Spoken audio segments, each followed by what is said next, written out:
Hello my dear students, कैसे हैं आप लोग। लास्ट लेक्चर में हमने एसिड हैलाइड और अमाइड की नेमिंग करी थी। उसके पहले हमने कार्बोक्सिलिक एसिड और एनहाइड्राइड की नेमिंग करी थी। आज हम एसिड डेरिवेटिव में लास्ट एस्टर की नेमिंग करने जा रहे हैं।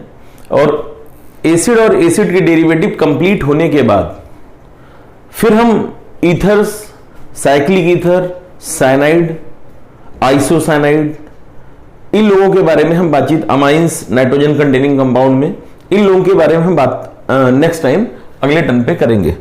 तो इसके बाद जो हमारा टॉपिक आएगा आज के बाद वो ईथर के बारे में आएगा। तो हम इसके बाद ईथर की नेमिंग पढ़ाएंगे। और आज हम स्टार्ट करने जा रहे हैं आपके लिए नोमेनक्लेचर ऑफ क्या एस्टर। तो एस्टर की नेमिंग हम बताने जा रहे हैं। आज के बाद से एस्टर की नेमिंग में कोई दिक्कत आपको नहीं आने वाली है। आप पूरी क्लास को बहुत इत्मीनान से देखें और साथ साथ हमारे क्वेश्चन करते जाइएगा। वीडियो को बीच में रोक करके आप खुद से प्रैक्टिस करने का प्रयास कीजिए। अगर ऐसा करते हैं तो एस्टर में आज के बाद से कोई डाउट नहीं रह जाएगा।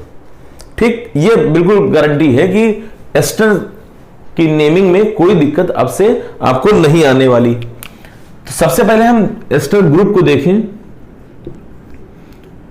इस ग्रुप को हम एस्टर ग्रुप बोलते हैं। एक बाइवैलेंट फंक्शनल ग्रुप है ये, क्योंकि हम इधर भी चेंज कर सकते हैं और हम इधर भी चेंज कर सकते हैं। तो हम इधर लिख दिए R और ये लिख दिए R'। ठीक, ये जो ग्रुप है ये R, ये कार्बन के साथ कंसीडर किया जाएगा जब इसकी नेमिंग करेंगे। तो ये हमारा प्रिंसिपल चेन बनेगा। और ये जो हमारा एल्काइल ग्रुप है ये हमारा साइड चेन बनने वाला है, मतलब ये हमारा सब्स्टिट्यूएंट बनने वाला है। और इस सब्स्टिट्यूएंट को हम सबसे पहले लिखते हैं।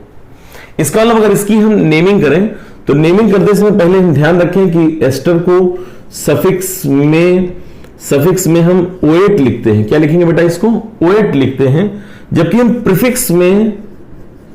प्रीफिक्स में हम इनके दो तरह की नेमिंग लिखते हैं। ये मैंने आपको जब फंक्शनल ग्रुप की एक सीरीज बताई थी तो हमने आपको वहां पे बता दिया था। जैसे देखें,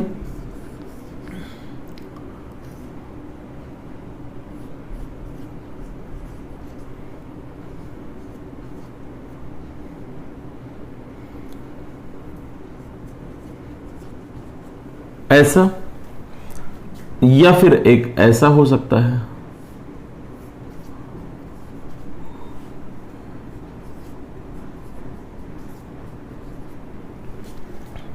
मतलब जो हमारी जो पेरेंट चेन है ये हमारी पेरेंट चेन है और इस पेरेंट चेन से एस्टर ग्रुप कार्बन से कनेक्ट है। और इस पेरेंट चेन में ये हमारी पेरेंट चेन है और इस पेरेंट चेन में एस्टर ग्रुप ऑक्सीजन से कनेक्ट है। ठीक, समझ गए ना। तो इसको हम क्या बोलते हैं, एल्कोक्सी कार्बोनिल। क्या बोलेंगे इसको, एल्कोक्सी कार्बोनिल। और इसको बोलते हैं एल्केनोइल ऑक्सी। एल्केनोइल कार्बन और इसके नंबर को एल्क लिखेंगे। अगर ये CH3 होगा तो 2 कार्बन की चेन हो जाएगी, तो ये हो जाएगा एथनोइल ऑक्सी। अगर ये एथिल ग्रुप होता तो यहां से मिलाकर के ये 3 मेंबर्ड होता, तो ये प्रोपेनोइल ऑक्सी होता। ध्यान रखेंगे, ये मैं पहले भी आपको बता चुका हूं कि अगर ये प्रीफिक्स के तौर पे तब लिखा जाएगा जब इसका कोई सीनियर फंक्शनल ग्रुप यहां पे प्रेजेंट होगा। यहां पे कार्बोक्सिलिक एसिड प्रेजेंट था, तो कार्बोक्सिलिक एसिड जब यहां पे होगा तो अब ये जो ग्रुप हो जाएगा एस्टर का, ये हमारा सब्स्टिट्यूएंट की तरह बिहेव करेगा। और सब्स्टिट्यूएंट में भी 2 डिफरेंट नेमिंग से इसकी नेमिंग करी जाती है। अगर ये मेन चेन से, पेरेंट चेन से, प्रिंसिपल चेन से कार्बन से कनेक्ट है तो इसको हम बोलते हैं एल्कोक्सी कार्बोनिल। और अगर ये ऑक्सीजन से कनेक्ट है पेरेंट चेन से तो इसको बोलते हैं एल्केनोइल ऑक्सी।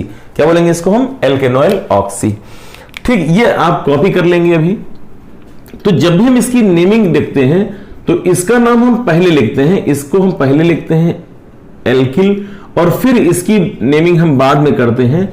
तो लिखेंगे एल्केन हो गया और फिर लगा देंगे OH। एल्किल एल्केनोइट यहां पे इसकी नेमिंग लिखी जाती है। बात समझ में आ रही है आपको? चलिए फिर अब इसके बाद हम स्टार्ट करते हैं। ये आप कॉपी कर लेंगे दोबारा से। मैं एक बार फंक्शनल ग्रुप की जब सीरीज सीनियरिटी टेबल हमने आपको बताई थी, आपका सीरीज नंबर 13 था, उसमें आप जाकर फिर से देखें, सारे फंक्शनल ग्रुप को देखें, उनके प्रीफिक्स में नाम देखें, सफिक्स में नाम देखें और फिर यहां पे लौट करके आए और फिर इसकी नेमिंग चलो करिए। ठीक, चलो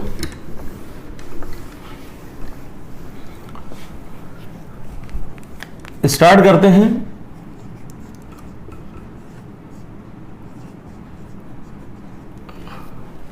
फर्स्ट हमारा एस्टर,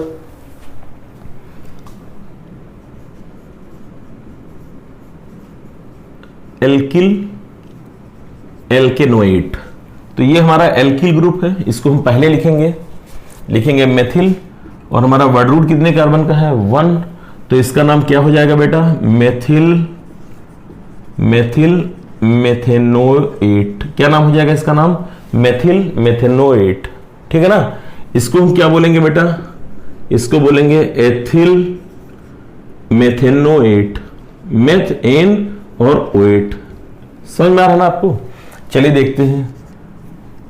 CH3 CO और ये CH3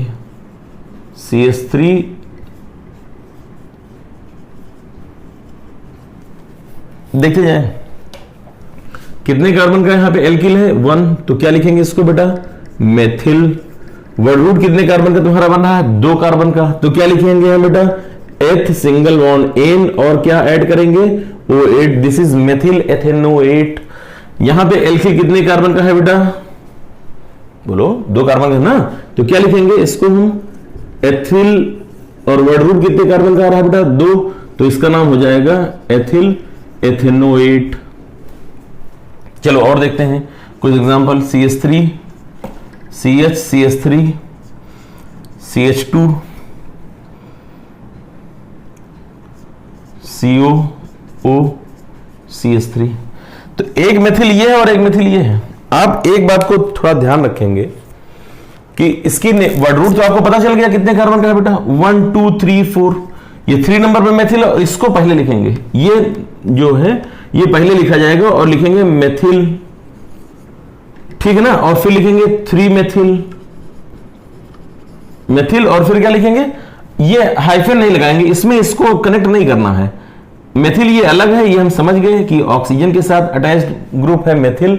फिर लिखेंगे 3 मेथिल, वर्ड रूट 1 2 3 4 कार्बन का हो जाएगा, लिख देंगे ब्यूट, सिंगल बॉन्ड था एन और लिख देंगे OH। तो इसका जो नेमिंग हो जाएगी वो मेथिल 3 मेथिल ब्यूटेनोएट हो जाएगी। अगर हम और एग्जांपल कुछ देखें,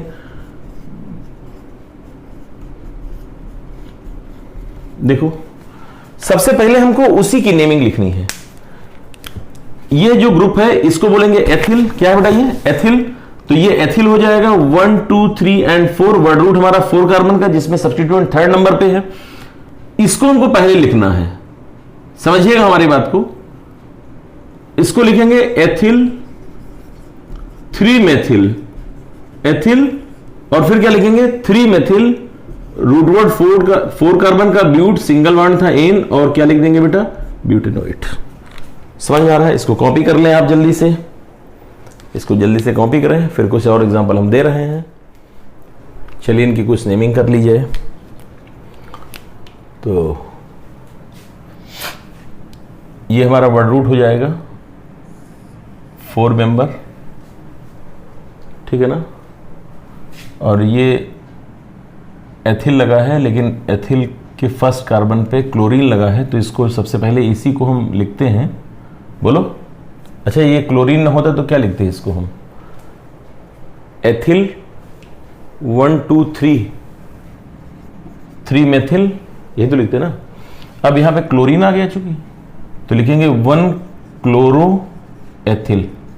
इसका नाम क्या हो जाएगा 1 क्लोरो एथिल। फिर देखेंगे 3rd पे क्या लिखा है बेटा 3 मेथिल। ये जो 1 क्लोरो एथिल है वो एथिल के ऊपर फर्स्ट नंबर पे क्लोरीन लगा हुआ है। 3 मेथिल, वर्ड रूट कितने कार्बन का 4, तो लिखेंगे ब्यूट, सिंगल बॉन्ड एन और लिख देंगे OH ब्यूटेनोएट। ओके, अब देखें सेम बिल्कुल वही एग्जांपल है ये सारे 1 2 3 एंड 4 और यहां पे भी पहले नंबर पे लगा हुआ है 1 2 3 एंड 4। तो इसकी नेमिंग अगर हमको लिखनी होगी तो हम कैसे लिखें इसको? सबसे पहले हम इसी को लिखें एथिल, और एथिल के फर्स्ट नंबर पे ब्रोमो लिखा है तो 1 bromo ethyl, 1 bromo ethyl. Word root कितने कार्बन का? 4, तो लिखेंगे ब्यूट 2 इन, बोलो, क्योंकि 2 इसलिए लिखना है क्योंकि ये यहां पे भी लिख सकता है, तीसरे नंबर पे है, मतलब इसका दूसरा स्ट्रक्चर पॉसिबल हो सकता है। ब्यूट 2 इन OH, इसका नाम हो जाएगा 1 ब्रोमो एथिल ब्यूट 2 इन OH। क्लियर? चलिए इसकी नेमिंग देखते हैं इस वाले की। यहां पे ब्रोमो, यहां पे क्लोरो, पहले इन्हीं को लिखना है, पहले इसको करने के बाद फिर यहां पे ब्रोमीन को लिखेंगे, ध्यान रखेंगे आप। तो 1 chloro ethyl, 1 chloro ethyl 3 bromo, 1 chloro ethyl 3 bromo. Word root कितने कार्बन का? 4, आगे लिख रहा हूं यहां पे ब्यूट 2 इन OH, ये नाम हो जाएगा इसका। ठीक है ना? तो इसको कॉपी कर लीजिएगा। अब देखो ये जो ग्रुप है ये दो ग्रुप लगे हैं, तो इनकी जब इस टाइप की केसेस आए कि जब 2 ग्रुप लगे हो सेम, तो इनका नाम होता है डाई एल्किल एल्केनोएट। जैसे अभी हमने शुरुआत में बताया अगर एक ग्रुप होगा तो उसका नाम क्या लिखते हैं? Alkyl alkanoate. अब क्या लिखेंगे? Di alkyl alkanoate. क्या लिखेंगे? Di alkyl alkanoate. तो 1 2 3 4 5 एंड 6 कर लिया, तो लिखेंगे ये एथिल ग्रुप है ना, ये कौन सा ग्रुप है? एथिल, तो लिखेंगे diethyl hexanoate. This is diethyl hexanoate हो गया आपका। सेम केस यहां पे बिल्कुल वही है, एथिल ग्रुप इधर भी, एथिल ग्रुप इधर भी। 1 2 3 पे डबल बॉन्ड पड़ रहा है, 1 2 पे डबल बॉन्ड पड़ रहा है, तो 1 2 3 4 5 नंबरिंग इधर से कर देंगे, तो इधर से इसको फर्स्ट नंबर देते तो थर्ड नंबर पे आता, और इधर से कर रहे हैं तो डबल बॉन्ड सेकंड नंबर पे आ रहा है। तो क्या लिखें? Di ethyl word root 5 carbon का पेंट 2 इनोएट, ये लिख देंगे इसका नाम di ethyl pent 2 enoate. Clear हो रहा ना? कोई दिक्कत? चलिए तो इसको आप कॉपी कर ले भाई, क्योंकि थोड़ा जगह मिल जाएगी, अभी ये सब बाकी है यहां पे। ऐसे ही जरा इसको देखें, इस केस को यहां पे देख लेते हैं। वर्ड रूट देखिए कितने कार्बन का है? 1 और 2 कार्बन का वर्ड रूट है, बोलो। और ये तो हमारा प्रीफिक्स हो गया सेकंड नंबर पे। तो सबसे पहले इस R को लिखते हैं। सबसे पहले किसको लिखा जाता है? यहीं से लिखना शुरू करते हैं।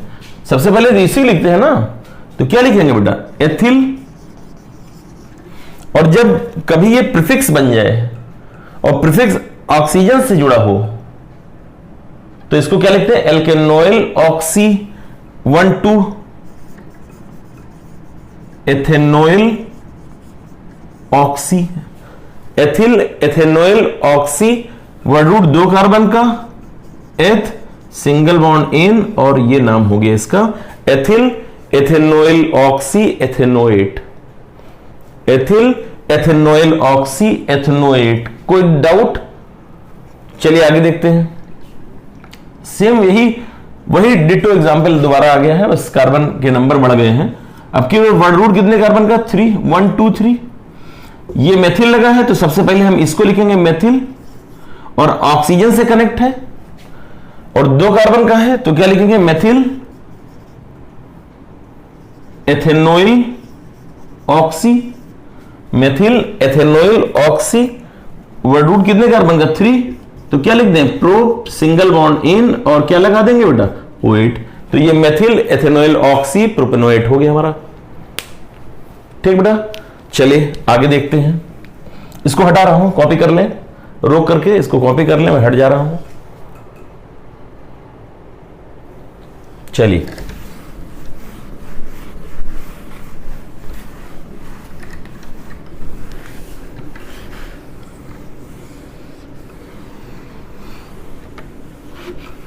अब की बार क्या है कि जो हमारी पेरेंट चेन है उसमें जो एस्टर ग्रुप है ये कार्बन से कनेक्ट है, और जब कार्बन से कनेक्ट होता है तो क्या बोलते हैं? Alkoxy carbonyl. तो एल्कोक्सी कितने नंबर का? एक कार्बन का। अच्छा, सबसे पहले तो 1 2 3 4 5, इसका नाम हो जाएगा मेथॉक्सी और इसका नाम क्लोरो।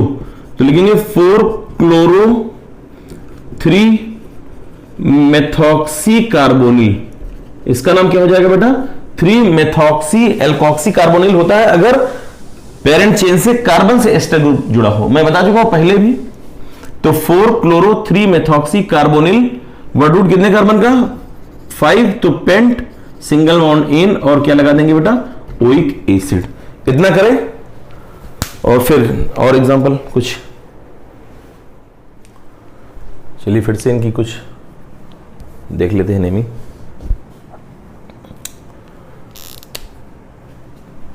अगर रिंग से डायरेक्ट जुड़ा हो, कार्बन कंटेनिंग फंक्शनल ग्रुप अगर रिंग से डायरेक्ट अटैच होते हैं तो उनके स्पेशल नेम यूज करे जाते हैं, और तब इनकी जो नेमिंग होती है वो लिखी जाती है एल्किल कार्बोक्सिलेट। क्या लिखते हैं इसकी नेमिंग?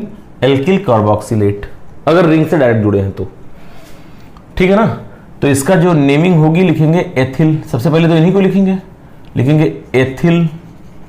वर्ड रूट 6 कार्बन का लिखेंगे साइक्लो हेक्सेन, और फिर क्या लिखेंगे बेटा? कार्बोक्सिलेट। Ethyl cyclohexane carboxylate. जैसे देखें ये रिंग से डायरेक्ट जुड़ा हुआ था, अब की बार जो एल्किल है वो भी साइक्लिक है, तो पहले तो इसी का नाम लिखा जाए। तो इसका नाम लिखेंगे साइक्लोप्रोपिल। इसका नाम क्या लिखें? साइक्लोप्रोपिल। फिर इस रिंग से एस्टर ग्रुप डायरेक्ट जुड़ा हुआ है तो लिखेंगे साइक्लोप्रोपेन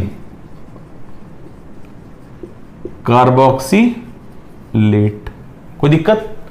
जैसे रिंग से डायरेक्ट जुड़ा हुआ है तो इसका नाम क्या लिखेंगे बेटा? Propyl cyclopentane carboxylate. बोलो भाई।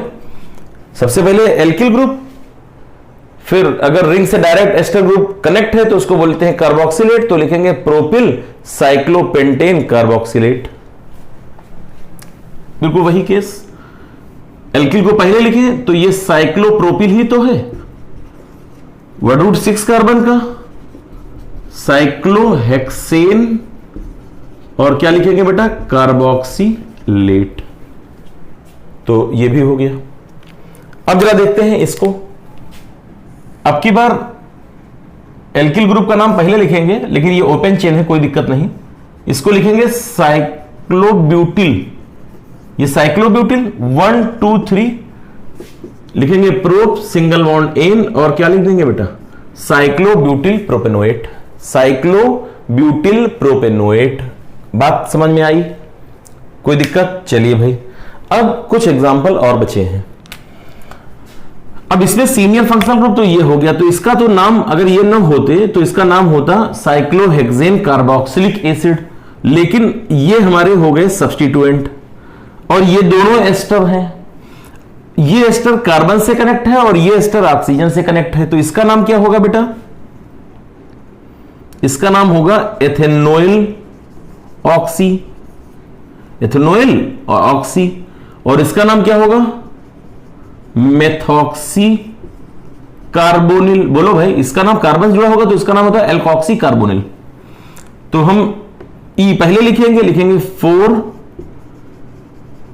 एथेनॉइल ऑक्सी 2 मेथॉक्सी कार्बोनिल।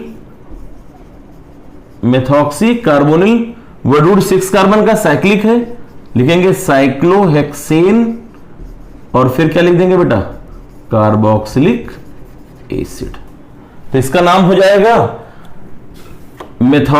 इसका नाम हो जाएगा 4 ethanoyl oxy 2 methoxy carbonyl, cyclohexane carboxylic acid. Same ऐसे ही यहां पे देख लीजिएगा, ये पहले लिखा जाएगा और उसमें भी ये 3rd नंबर पे है, और ये 1 2 3 4 हो जाएगा आपका। वर्ड रूट हमारा इधर से आएगा। चलिए इधर लिखते हैं 3 क्लोरो साइक्लोब्यूटिल, 3 क्लोरो साइक्लोब्यूटिल। अब इसके बाद नंबर लिखना है 4 ब्रोमो, 4 ब्रोमो। अब और ये रिंग से डायरेक्ट जुड़ा है बेटा एस्टर ग्रुप, तो जब रिंग से डायरेक्ट जुड़ा होता है तो क्या लिखते हैं, कार्बोक्सिलेट। और फिर लिख देंगे हम 4 ब्रोमो साइक्लो, वर्ड रूट कितने कार्बन का, 6 हेक्सेन, और फिर लिख देंगे हम बेटा कार्बोक्सिलेट। तो इस तरह से हमने इनकी नेमिंग आज की हुई है। आप एक काम करें, आपके पास जो भी बुक अवेलेबल हो आप उनसे क्वेश्चन निकालें और फिर इनके क्वेश्चन करें। अगले टर्म पे हमारी जब मुलाकात होगी अगली वीडियो में, तो हम ईथर के बारे में आपसे बातचीत करेंगे। थैंक यू बेटा।